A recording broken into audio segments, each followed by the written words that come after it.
came to the clinic, first of all, in December, right? Mm-hmm. And he had a broken metacarpal in his left wing. So if you're looking at the wing, if this is the wing, it's going to be kind of down in this area right here. He was in the clinic for a couple of months, right, until February. And so he's been in the flight cage since February. And I remember the first time I worked with him, actually, he was a huge pain, and he didn't do a darn thing. I chased him around the flight cage for about an hour, and he wouldn't fly at all or anything. And then 2 weeks later, I came back, and he was just awesome. Like, he was just perfect, like gliding up to his perch and just landing perfectly and everything. So I'm very proud of him, and he's ready to go. So excuse me, had anybody else worked with him in the interim? Oh yeah. There's been well, myself and Nikki, who's one of the other rehabbers, I think, and Jodine and Christine and Luke and all the Raptor Center people have worked with him. That's wonderful. Forget the feeders. And the feeders, of course. Is it working right? Yeah. So, does anybody else have any other questions before I get them out? And I've never actually pulled a bird out of a box before. So you might want to warn everybody that there's a possibility that he could get away. He won't. I'll make sure that he won't. So just grab him by the leg pretty much. Have his back to you. Have his back to you. When I see that they have another chance at life, Land down. Stand up to you. Reach in and grab his feet. I'll control the lid. You just get the bird.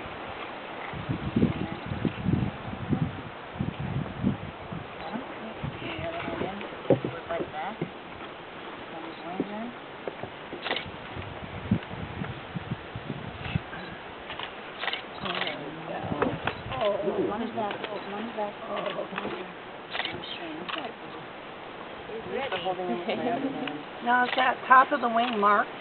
Yes, we have a color mark on it so that when we have multiple red tails in there, we can tell who's who.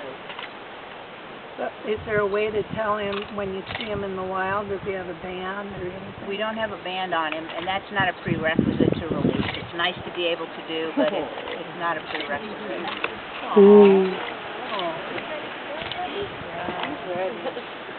So we can tell that he's a red tail. He's a juvenile red tail, and I think He didn't like that comment. What, he didn't poop, did he? No, he just had his tongue out at you. He always looks like that. But we know that he's a red tail. He's got some mottled in the base here on his belly, and I just noticed. I'm not going to try to show you guys, but I just noticed that he's starting to get one of his red tail feathers in. So, is it about 2 years old that they start to get that? Or? They start to molt this time, so this is an after-hatch year bird. Okay. Which means he hatched last year this time and is going into his... Okay, I can never remember what the so he doesn't have, adult red tails have, their eyes are darker, they're a dark brown, and of course have the red tail feathers, which he doesn't have yet. And their overall coloring gets darker and kind of more rusty colored as they get older. So yeah, he's about a year old then probably. Does anybody have any questions about him or anything? Or Is he going to know how to forage when he gets free? he should, yeah. I mean, I think so. He shouldn't have any problems. Well, the question is, will this bird be able to hunt and survive on its own in the wild?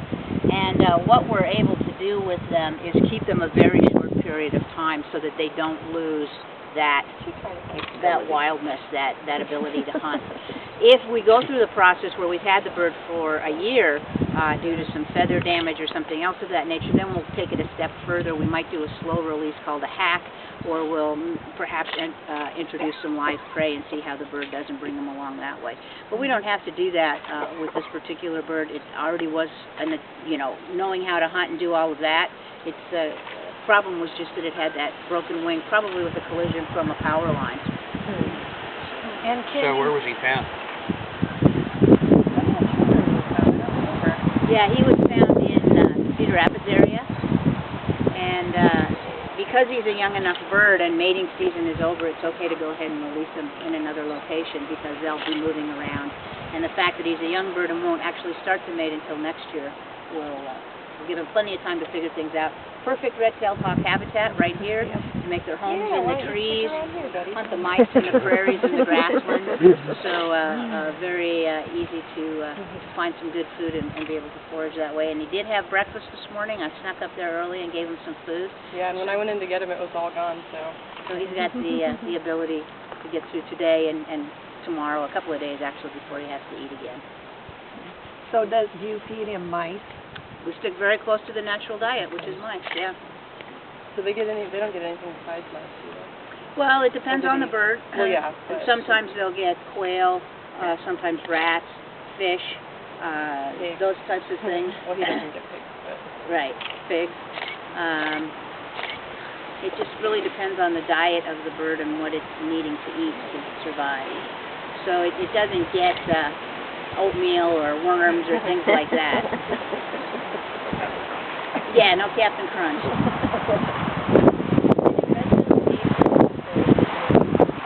they mate for life? Yeah. I don't think so. Yes, they do. Oh, they do? They do mate for life. Yes, they do. I didn't study up as much on my red-tailed owls. I could answer, but red-tailed... Yeah, now if one dies, they might miss breeding season, but the next season they'll pick up another mate. And if one dies during the nesting process, the other one will pick up the duties. So the young won't suffer as a result. They'll even the male will lay on the eggs and hatch them. Is that the only bird that does that? Is it hawks or are That's across the board. Yeah, across the board. Yeah. Songbirds, all of them do? Yep. Have mates for life? Yep. Noreen is also every night. And that's why it's important for the adults to get them back to that location because they've got a mate there. So if you take them and you just keep throwing everybody out the back door, then you're really not helping. You're putting the bird in a compromising position. So the adults really have to work hard to get back to the location. These younger ones that are learning and are moving around, it's not such a critical idea. That's true of songbirds as well. What are you going to do now? How are you going to do that? I am going to... Now what we want to do is we're going to throw the bird into the wind because that's, like an airplane will take off into the wind. But once Don loses control of the bird, that's it. So we prefer to duck. we don't know where he's going to go. He's pretty good at, in the flight cage when we get him out in the flight cage and, with him, I guess we didn't have to do wing stretches, but you do the wing stretches and then just kind of, toss them up and they know that they pretty much need to fly then. And so he's always been pretty good about that and staying in a relatively straight line, so hopefully I'm going to maybe try to send him that way so he doesn't smack right into the trees. Because the wind's coming from all over. We're going that way? Yes, you want going into the wind. Oh, into the wind. I thought you said okay. Into the wind. Okay. All right. Well, then I'm going to be going this way. Take the bird this way. Put your thumb and index finger there. All right. And then we're going to give him a count of 3. On 3, she's going to throw him up in the air and let go. Be prepared to duck. All right. 1, 2, 3. Go! Yay!